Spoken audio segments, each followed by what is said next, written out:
Alright, so this one is the new MPC X SE from Akai. And SE here stands for Special Edition, and it's not just this new retro colorway that's new about this one.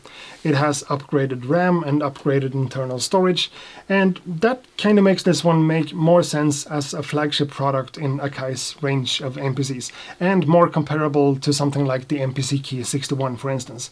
But it's still very much an MPC X. And you know, the standard MPC X has been out for a bunch of years by now, first introduced in 2017, I think. And just like how Akai made some tweaks to the MPC Live and launched the MPC Live 2 a few years ago, this might seem as kind of a minor update to the overall hardware of this one, but again, now it makes more sense and is more powerful and looks better than ever before.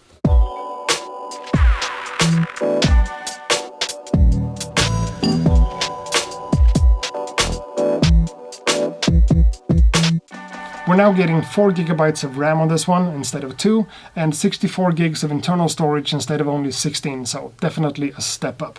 And we could always add an additional SSD drive in the bottom here if we want to expand our storage even more, which is a great idea to do if you plan to use the MPC X SE for a lot of audio-heavy work.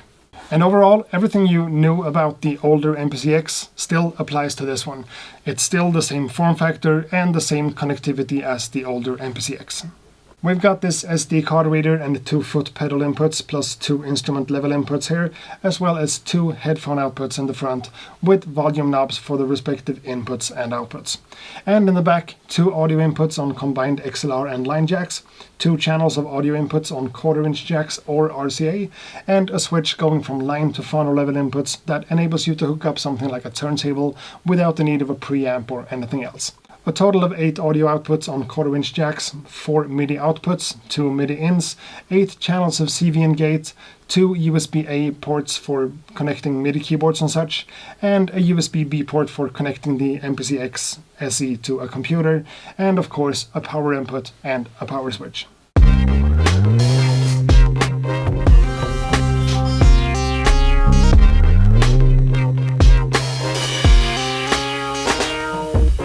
Compared to all the other MPCs in the lineup, the MPC X SE definitely has more to offer in terms of sheer connectivity on the device itself. What it doesn't have though is the Ethernet connection that's to be found on all the other standalone MPCs. Maybe a bit strange, but yeah, it just doesn't have it.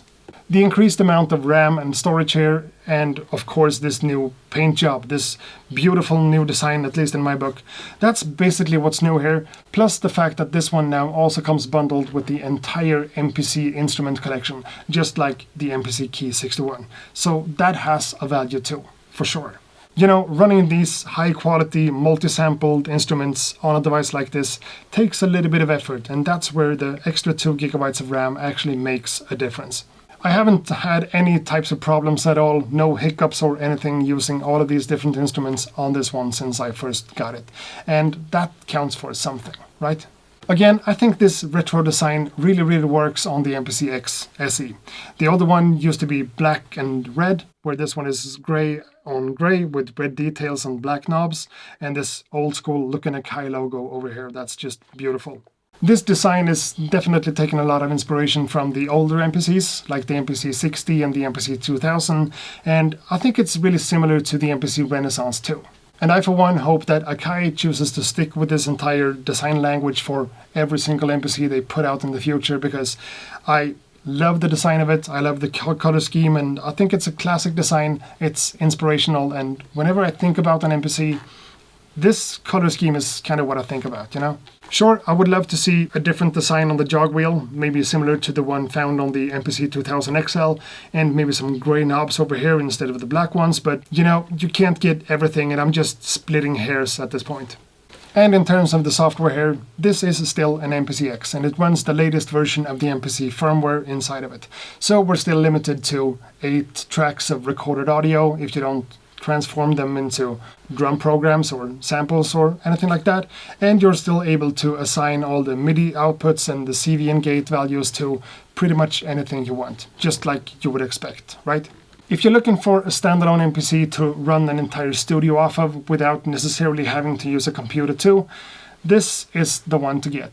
Hook up synthesizers, drum machines, effect units, and maybe modular gear too, and sequence everything and record the audio into this one. That's totally doable, which is kind of cool and maybe something I'm gonna try here myself in the future. I've come to use my MPC One a lot more than my MPC Live 2 lately, and that's mainly because of the hardware unit itself.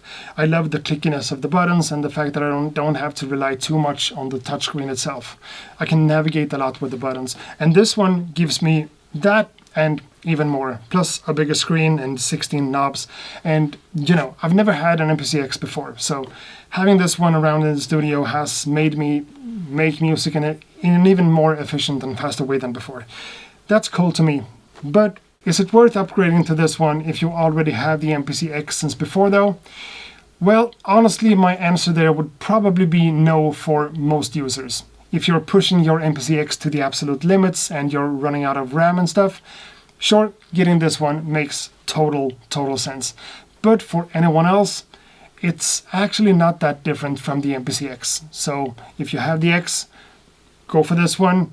If you love the colorway and all the stuff that I've talked about, but it's not a necessary upgrade. I gotta be honest. And keep in mind that this is definitely a studio piece of gear because it's big and bulky and heavy, and if you connect a lot of stuff to it, it's not gonna be fun to move it around at all. And you know, I can't really see myself taking this one out to the porch of my new house for a beat making session there. That's something I would never do. But if you're upgrading from something like the MPC One, for instance, I think this one makes a ton of sense, as long as you have the physical space needed in your beatmaking setup for this one. It's a nice way to future-proof your setup. 4 GB of RAM and all the inputs and output that this one has to offer comes in really handy whenever a studio starts to expand, because that's what all studio setups eventually do, right? And let's not forget about all the content you're getting with this one too, now since the entire MPC instrument collection comes bundled with the MPC X SE.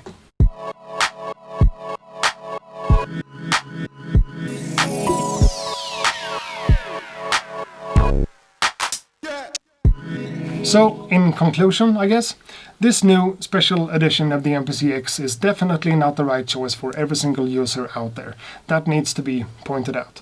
The MPC One and the MPC Studio are still the valid choices for someone who wants to get into making music with an MPC device. That's what that is. The next step on top of that is obviously the MPC Live 2, which is a great sampler and sequencer and all that it is in its own right. The next step on top of that is this one over here, the MPC Key 61, which has the same amount of RAM as this one and is a really powerful device, but maybe a little bit more aimed towards keyboard players, even though you're definitely able to do more than that on that one too. And then we have the MPC X, or in this case the MPC X SE, which is obviously the premium device aimed towards other types of users. It's definitely not the most affordable way to get into music production, but again, that's not the job this one is supposed to do, right? But you know, on the other hand, for an MPC power user who wants to be able to control an entire studio setup with just a single MPC, again, this is the way to go, and now having 4 gigs of RAM and 64 gigabytes of storage makes a lot of sense for people like that. And that makes this one the most capable and powerful MPC so far. So for some people, this is really cool. And for me personally, I really love this one so far. And who knows what's going to happen with this one here in the future. Let's just wait and see. And I think that's pretty much all I have to say about this one in a video like this right now. Thanks a lot for watching. I'm going to leave a couple of links down below for you to learn more information about this one, and a place where you can buy the MPC X SE from Akai. Yeah, let's start some conversations down below in the comment sections, because I would love to see whatever other people might think about a product like this. Thanks a lot for watching this video. I hope to see you guys in the next one. Until then, ha det gott!